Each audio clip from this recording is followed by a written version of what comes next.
নমস্কার, শেয়ারবাজ থেকে আমি শাশ্বত মিত্র। আমার এডুকেশনাল চ্যানেলে আপনাদের সবাইকে স্বাগত।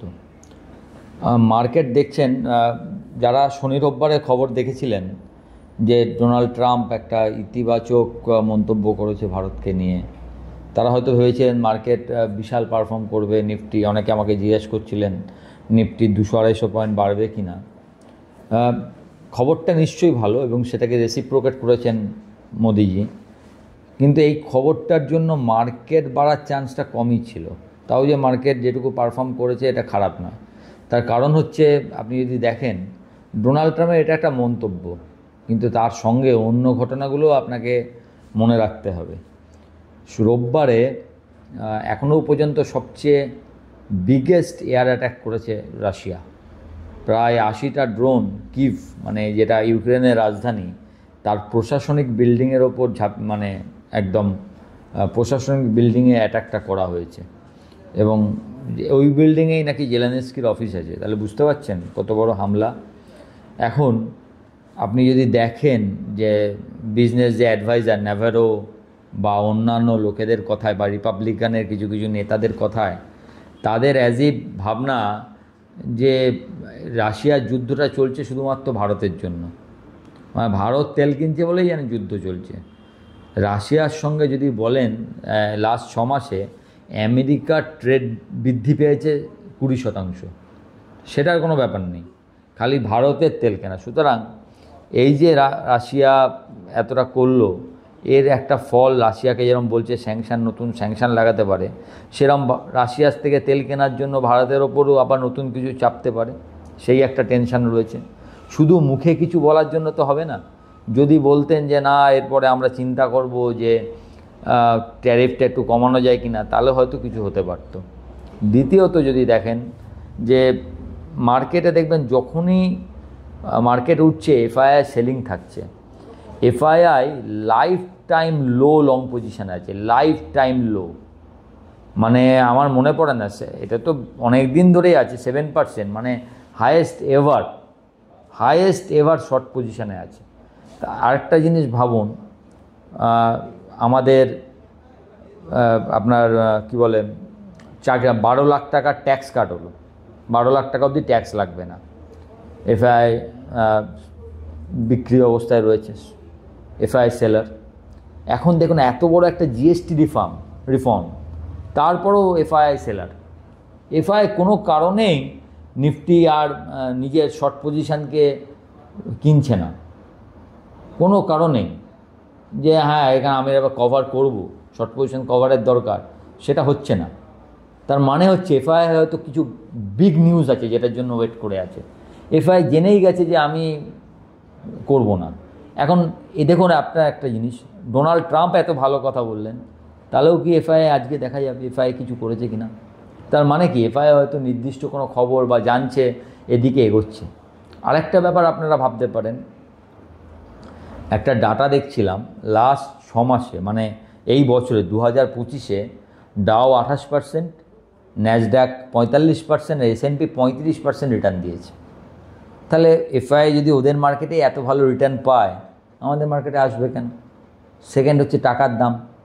যখনই টাকার দাম ডিভ্যালুয়েট করছে, এফআইআর অ্যাকচুয়াল গেনটা অনেক কমে যাচ্ছে। এই সব মিলে আমাদের মার্কেটটা এই অবস্থায় রয়েছে। যেরকম ধরুন একটা কি, অক্টোবরের রেজাল্ট আমাদেরকে একটা ট্রিগার দিতে পারে যে এত ফাটাফাটি রেজাল্ট, হয়তো ভালো কিছু হতে পারে। দেখা যাক, অক্টোবর রেজাল্ট অবধি আপনাকে ওয়েট করতে হবে কি হয়। আর মেটাল দেখছেন যে চীনের সঙ্গে চীন একটু পজিটিভ বার্তা দেয়, মেটাল একটু ভালো আছে, তবে সেইটাও কতদূর স্থায়ী সে নিয়ে আমার মনে প্রশ্ন আছে। অনেকে বলছেন খুব ভালো হবে, আই এম ডাউটফুল। আমার মনে হচ্ছে এই যেটুকু বেড়েছে এইটা বেশি দিন ধরে রাখাটাই কষ্টকর, এটা আমার মনে হচ্ছে। আই মে বি কমপ্লিটলি রং। কিন্তু আবার উল্টো দিক দিয়ে যদি আপনি ইন্ডিয়ার অর্থনীতি হিসাবে দেখেন, এটা সবচেয়ে ভালো অবস্থায় আছে ইন্ডিয়া এখন। যা যা করছে অল আর পজিটিভ স্টেপস, কিন্তু যেন এখানে রিফর্মটা না থেমে যায়।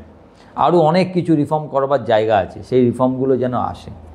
তবে আজকে আরেকটা খারাপ খবর মার্কেটে ঘোরাফেরা করছে, সেটা হচ্ছে আউটসোর্সিং করে তো আমেরিকান বেশিরভাগ আইটি কোম্পানি অন্যান্য দেশ থেকে নেয়, তার ফলে কি হয়, তার কস্টটা কমে যায়। আমেরিকানরা তো বেশি টাকা চায়, তার জায়গায় অন্য দেশের লোকেরা নেয়। সেই আউটসোর্সিংয়ের ওপর বড় আঘাত আনতে চলেছে হয়তো ট্রাম্প প্রশাসন, হয়তো তাতে ট্যাক্স বাড়বে বা কী হবে, যাতে আউটসোর্সিংয়ের থেকে আমেরিকান নেওয়া তাদের কাছে সুবিধা হবে, এরকম কিছু একটা খবর মার্কেটে ঘুরছে। সেটা যদি হয় সেটা কিন্তু আরেকটা ধাক্কা মার্কেটের পক্ষে, কারণ সেখানে করতে বিগ আইটি কোম্পানিগুলো মুশকিলে পড়বে। টিসিএস, ইনফোসিস, HCL টেক সবাই মুশকিলে পড়বে। এইটার দিকে আপনারা একটু খেয়াল রাখবেন যে এই ঘটনাটা শেষ পর্যন্ত ঘটছে কিনা, হলো কিনা, হবে কিনা। আমাদের যে জিএসটি রিফর্মটা হয়েছে তার জন্য যে কোম্পানিগুলো ভালো হওয়ার কথা তারা কিন্তু আলটিমেট ভালো হবে। আপনারা এটাকে শর্ট টাইমের জন্য দেখলে হবে না। একটা জিএসটি রিফর্ম অ্যাকচুয়ালি তো রিফর্মটা হবে কবে থেকে জানেন তো? 22শে সেপ্টেম্বর, মানে এটা এখনও শুরুই হয়নি। তাহলে তার এফেক্ট পেতে আমাদের একটা সময় লাগবে, বেশ কিছুটা সময় লাগবে। আমরা অ্যাকচুয়ালি এফেক্টটা বুঝতে পারবো নভেম্বর ডিসেম্বর মাসে। তা নভেম্বর ডিসেম্বরে ভালো হওয়ার কথা। দেখেছেন তো মর্গান স্ট্যানলি অলরেডি 26,500 থেকে 30,000-এর টার্গেট দিচ্ছে ফর 2026, মানে 2025-এর লাস্ট 6 মাস। তো ইটস এ হিউজ টার্গেট। আমি জানি না কি হবে, কোন দিকে মার্কেট গড়াবে। আবার অন্য দিক দিয়ে যদি বলেন যে আমেরিকান ইকোনমি সব দিক দিয়ে, আপনি যদি গ্রেট ডিপ্রেশন থেকে আরম্ভ করে লেম্যান ব্রাদার্স অবধি ধরেন বা 2000-এর .com বাবেল, সব নিয়ে হাইয়েস্ট ভ্যালুয়েশনে আছে, হাইয়েস্ট ভ্যালুয়েশন। তো সেই ভ্যালুয়েশন একটা বাবেলের মতো, যে কোনো সময় সেই ভ্যালুয়েশন বাস্ট করতে পারে।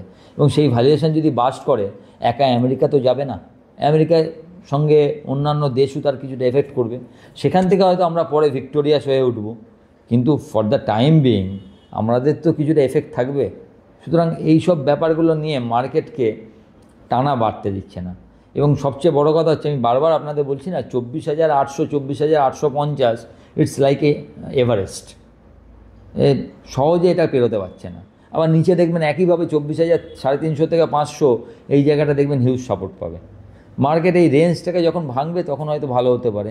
এখনও পর্যন্ত কিন্তু রেঞ্জেই আছে, কিন্তু তার মধ্যে ইন্ডিভিজুয়াল স্টক মাঝে মাঝে ভালো করছে, আবার মাঝে মাঝে কিছু স্টকের ভালো সেলিং আসছে। যেমন ট্রেন্ডে আজকে দেখবেন ভালো সেলিং এসছে। আবার মেটালে ভালো আছে, বেদান্ত ছাড়া। যদি বেদান্তর যে 17,000 কোটি টাকা বেদান্ত নিয়েছে আপনার জয়প্রকাশ অ্যাসোসিয়েটকে, সবচেয়ে বেশি দাম দিয়ে আদানিকে হারিয়ে, অনেকে বলছেন যে ভ্যালুয়েশনটা অনেক বেশি করে বেদান্ত নিয়েছে। যারা অনেক দিন মার্কেটে আছেন তাদের মনে আছে হয়তো 2006-07 সালে শেষাগোয়া তখন দাম ছিল 1,1100 টাকা। তখন বেদান্ত 1700 টাকা দাম দিয়ে শেষাগোয়া কিনেছিল। পরবর্তীকালে সেই শেষাগোয়া 1700 টাকা থেকে দাম দিয়ে যাই হচ্ছে আপনার 6,000 টাকার ওপরে। তো অনিল আগরওয়ালের একটা আলাদা নাম আছে, তাকে অ্যাকুইজিশন কিং বলা হয়, যে অ্যাকুইজিশনে তিনি ভুল করেন না, এরকম একটা মানুষের ধারণা। তো দেখা যাক, এই অ্যাকুইজিশনটা মার্কেট হয়তো খুব একটা পছন্দ করেনি, যে 17,000 কোটি টাকা এরম একটা ডেভ রিডেন কোম্পানির জন্য দিতে রাজি হয়েছে বেদান্ত। তো লেটস সি যে কি হবে।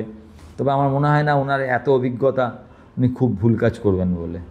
তো আই এম হোপফুল যে, এবং 17 তারিখে জানবেন ওর নেক্সট কোর্ট হিয়ারিংটা আছে, যেটার ওপর ওই যে 5টা ভাগে যে ভাগ করবে, ডিমার্জ করবে, সেটা তো আটকে আছে কোর্টের প্রবলেমের জন্য।